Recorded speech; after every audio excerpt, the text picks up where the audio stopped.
Thank you, Madam Speaker. I'm pleased to share in the discussion of Bill C-35, or the Universal Childcare Plan, as messaged by the Liberal government. Although long-term funding to establish and maintain a predetermined, narrow-scoped national early learning and childcare program through provincial agreements has already been implemented, and a National Advisory Council on Early Learning and Childhood Care has already been established, with members of that council already announced on November 24, 2022, I'll be speaking to the report put forth by the Human Committee that studied this already implemented legislation. Conservatives are here to ensure that all voices, all perspectives, all needs of parents are heard to improve and build out on the limited options Bill C-35 provides. In addition to establishing and maintaining the needed access to childcare this bill that purports to provide, we have heard from those parents and providers of care who are not recognized, included, or guaranteed in any way the same level of support from their federal government in caring for and educating our children. This Liberal government has exclusively indicated their focus is on establishing and maintaining public and not-for-profit entities. They indicate as a sidebar that private programs are eligible for funding. However, they do not have and will not have the same priority for ongoing federal investments. When the Liberal government indicates C-35 will further the progressive realization of the right to benefit from child care services as recognized in the Convention on the Rights of the Child, they are also indirectly demeaning the rights and responsibilities of mothers and fathers to ensure that their children are cared for and educated according to their priorities and not necessarily according to the priorities of any particular ruling government in a democracy or non-democratic authoritarian body such as an advisory council that is not accountable to anyone. When they indicate their universal program will contribute to the implementation of the United Nations Declaration on the Rights of Indigenous Peoples, I know that there is an apprehension to some degree in the Indigenous communities that prefer to care for their children according to their ways, not under the supervision of a national daycare strategy that includes some, dismisses others, and chooses winners and losers based on their intentions for reducing the role of parents, extended family, elders, and self-determination within their own communities. This Liberal NDP government loves to tell Canadians that it's feminist. In fact, the preamble of the bill specifically says gender equality on the rights of women and their economic participation and prosperity. Well, Melissa's story needs to be told. She says, I have 3 kids. Thankfully, 2 of them are school age. I'm currently on mat leave with my third, and I've had him on a wait list for 3 different daycare spots since before he was born. And I've been actively looking for daycare for my return to work, which is to be in July, but I've had no success. Thankfully, I have holidays that were not paid out and a stat and banked OT that my employer is allowing me to use to extend my time off until August, which only allows me more time to look for care. My husband and I both work shift work. He works 12-hour continental shifts and I work 8-hour shifts. And I have a goal of starting up my own foot care business. So I'd like to have full-time care so that I can pursue that goal. But at this point, I'm looking for any care that I can get and still no success. So I have now to drop my full-time posting at work, and I'm going to have to work casually so that I can work around my husband's continental shifts, which is fine, but that it makes our budget so much tighter, especially with us having just moved into a bigger house to accommodate our family of 5, and then face the constantly increasing costs of living right now. My husband joked, telling me to open my own daycare, but I'm actually seriously considering it, as it would help my family out, and maybe others, but that's not actually the ideal career choice for me, as I know it is for some. It's too bad the situation that parents are facing with the daycare shortages and the cost of living is affecting everyone. Melissa's story is the opposite of feminism. She has no choice, and her story is one of thousands across this country. Conservatives recognize that Canadian families should have access to affordable and quality child daycare and should be able to choose child care providers that best suit their family's needs. Some examples of those we would include are those who are proud of their ethnic heritage and want their children to grow up learning within their culture, not an option. Those who want their children to be trained up within their faith, Muslim, Christian, Jewish, Hindu, Sikh, or other faiths, wanting to ensure that their family and faith values are respected and followed when their children are being cared by others. There are those that want their children to be cared for by a friend or a family member who commits to being their primary caregiver when childcare is needed and, of course, needs compensation. Single parents who want to be able to both work and be the primary caregiver for their children and so choose part-time or off hours to earn a living. They don't qualify. Many families want their children cared for in their home and or homeschooled. Bill C-35 discriminates against women.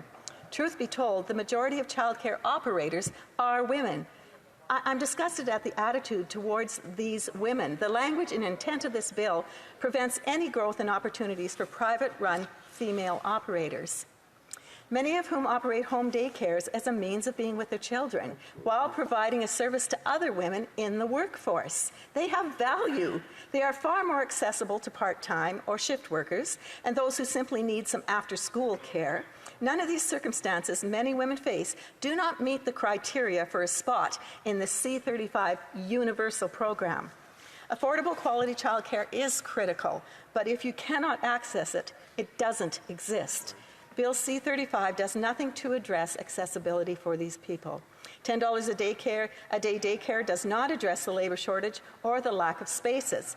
Bill C-35 is good for families who already have a childcare space, but it doesn't help the thousands of families, most of them truly in rural Canada across this whole nation, on childcare wait lists, or the operators who do not have the staff or infrastructure to offer more spaces. There aren't enough qualified staff to keep all existing childcare centres running at full capacity, let alone staff new spaces. So one has to ask what the rationale is for not championing women operators who run daycares and early learning cares as small businesses. Wait lists are years long, and we need to do more to broaden out the scope of this service. It's very disappointing as it stands right now. As a matter of fact, Conservatives tabled amendments to better this bill. We sought the inclusion of all types of childcare to be supported.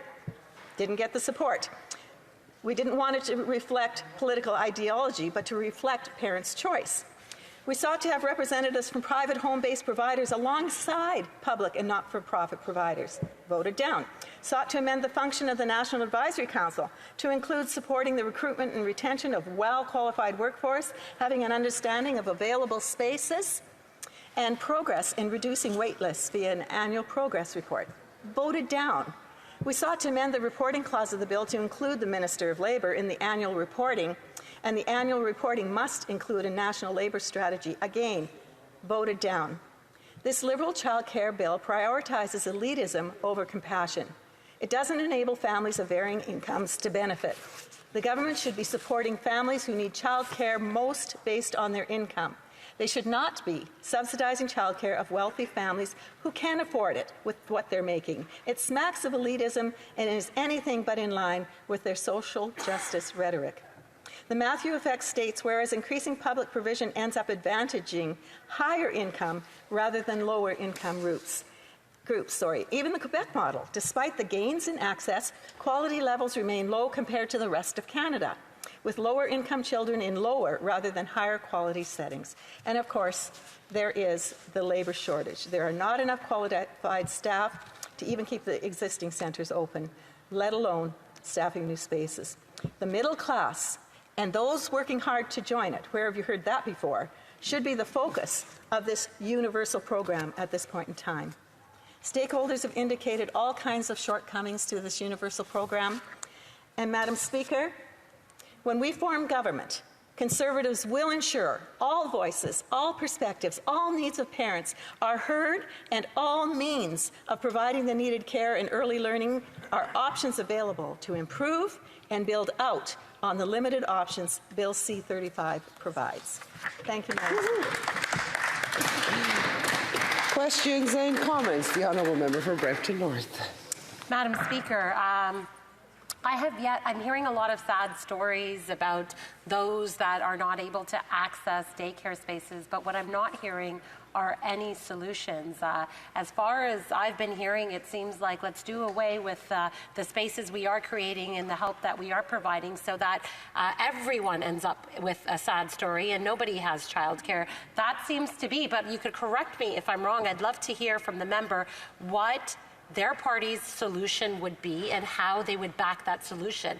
Would they be paying for a system that provides daycare for all Canadians, and how would they do it? The Honourable Member for Yorkton Melville. Thank you, Madam Speaker, and thank you for the question from the other side of the floor. First of all, this program isn't providing that. We need to be really clear about that. Okay, it is not universal.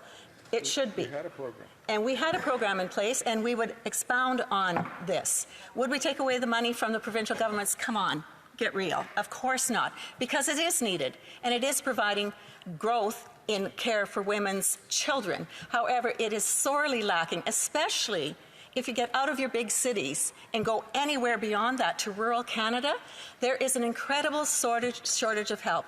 I have young mothers and fathers who both work shift work at the mine, having to drive their kids to Esterhazy 30 miles away before they go to work another 10 miles away at 5:30 in the morning, and those little kids aren't getting home till 9:30 at night because that's how far they have to go to hold on to their spaces. Rural Canada is the backbone of this country. It's where our GDP is created, and we need to do a far better job of providing child care, also through small businesses that women run incredibly well, and because they care for children, and that's the route that we would go. The Honourable Member for Jonquière. Thank you, Madam Speaker. I listened to my colleague's speech, and I wondered where she got her information, because in a former life I taught at university, and there was a course called Social Politics, and we looked into childcare and childcare centres in Quebec.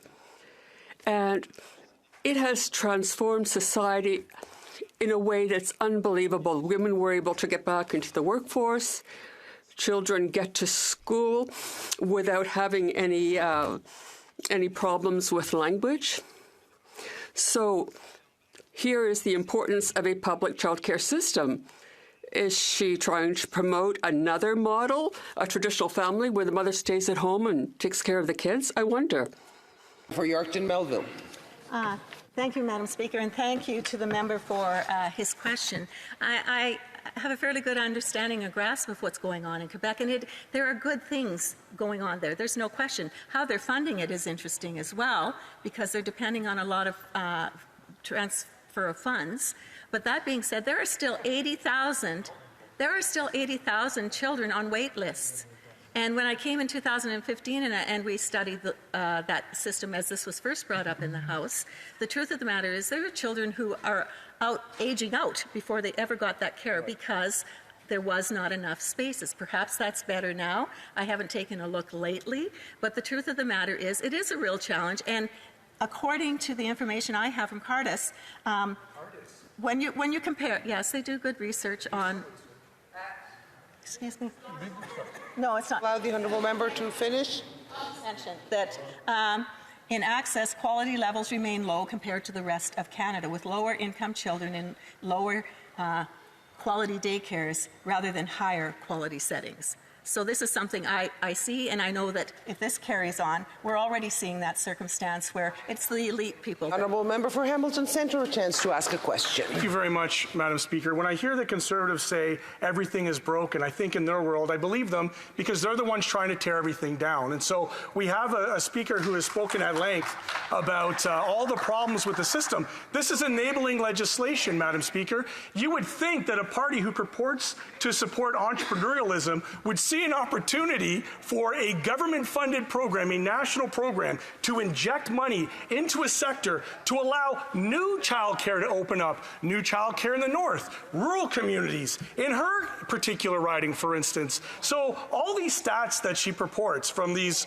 so-called research organizations like Cardis, she's never once said how she would go about addressing the issue. So my questions for you, Madam Speaker, to the honourable member, will she finally, clearly, and definitively state how she would address this particular issue to grow the amount of child care? I have to give the honourable member for Yorkton Melville some seconds, 10, 15 seconds to answer. Oh, that's too bad, because that was a fine question. That's okay.